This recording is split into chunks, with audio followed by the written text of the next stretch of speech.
Hi, this is Matt from tracymac.co.uk, and here is the new HTC S740, which is a direct replacement or kind of upgrade from the S730. It's a candy bar style smartphone or Windows Mobile standard device with keypad and QWERTY keyboard. This is a pre-production unit, so we have no box to show you. So let's take a look around the device and we'll talk about it in a bit more detail. On top we have the power button. That's about it. On the front, loudspeaker, and there's a little indicator LED. Screen is a quarter VGA at 240/320. Below that we have soft keys, phone keys, home and back button.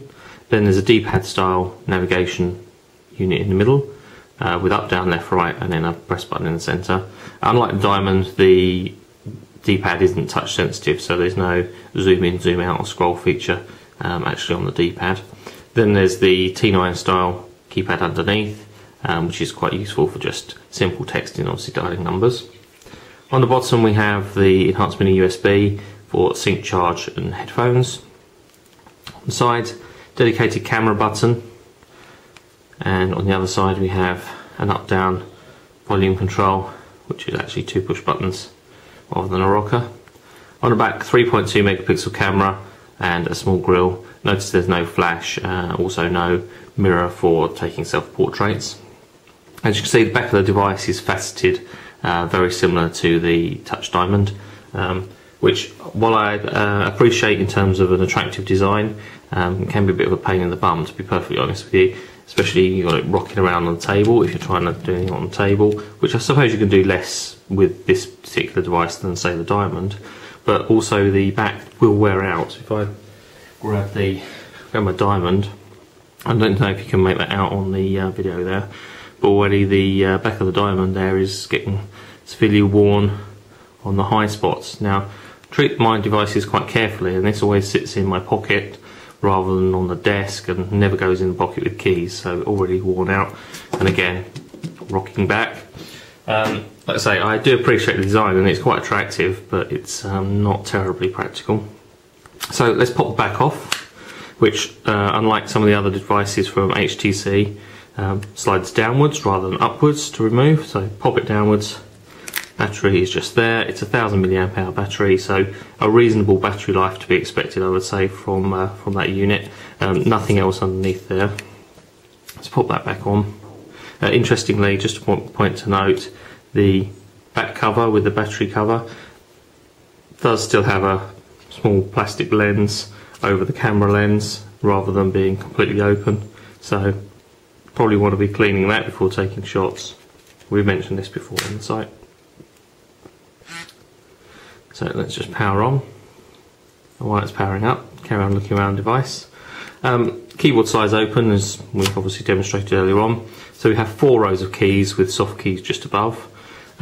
Keys are quite condensed naturally because of the size of the actual device itself, because it's quite narrow. But the keys are okay. I've been using it for a couple of days, just like testing things out.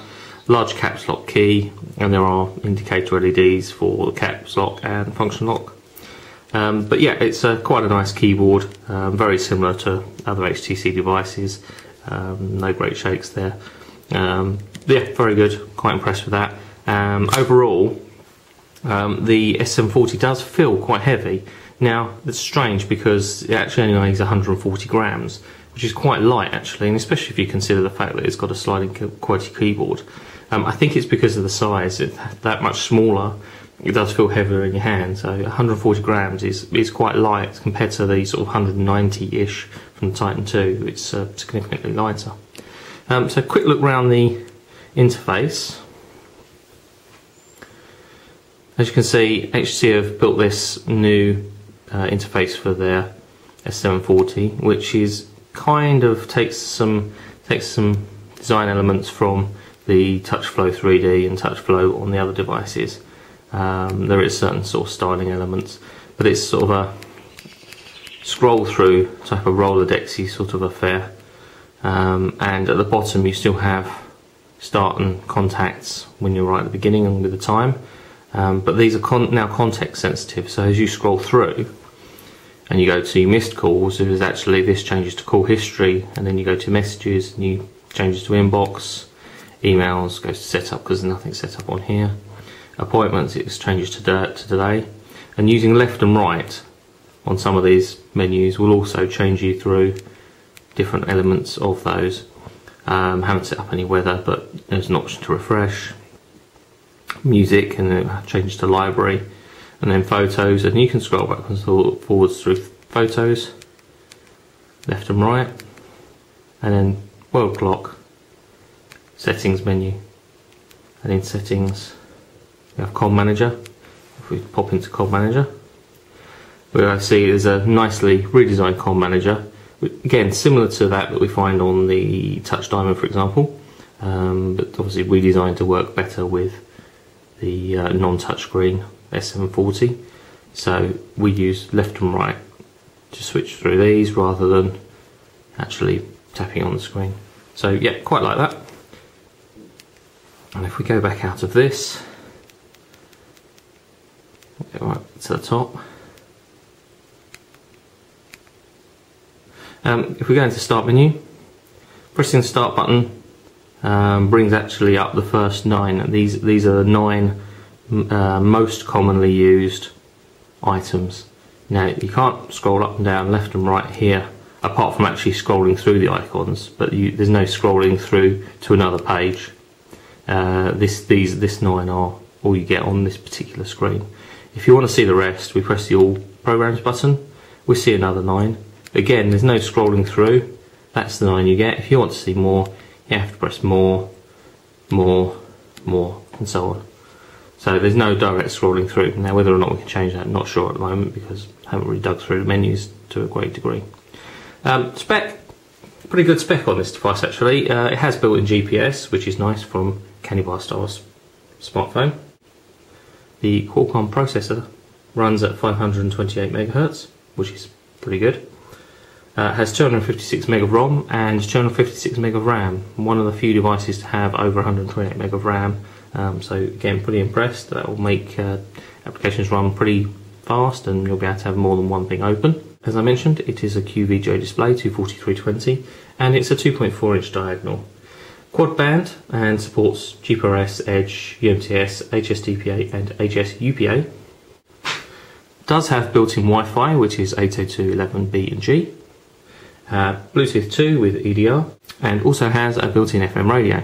Now if you're wondering where the SIM card and the micro SD card slot are, they are underneath the screen on the back, and we're under this flap. So if we push this little button here, this little flap lifts up, and under here we have the SIM card slot and the micro SD card slot. Now micro SD card actually slots in the front, and then we push that closed and it holds the micro SD card in place.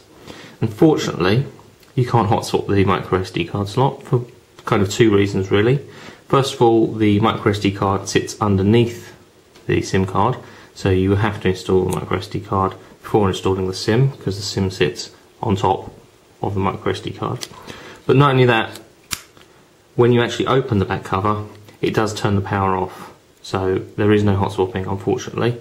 But you know, I guess with micro SD card capacities increasing that much, perhaps you won't be hot swapping the micro SD card anyway. But there's the device. Obviously that's just a quick tour. We'll have a review online at some point in the future, possibly not for a couple of weeks, because unfortunately I have to return this device pretty quickly. We've only had it for a couple of days, so I'll have some comments, but probably not a full review. But we will have a full review in due course, which will be on site at some point in the future.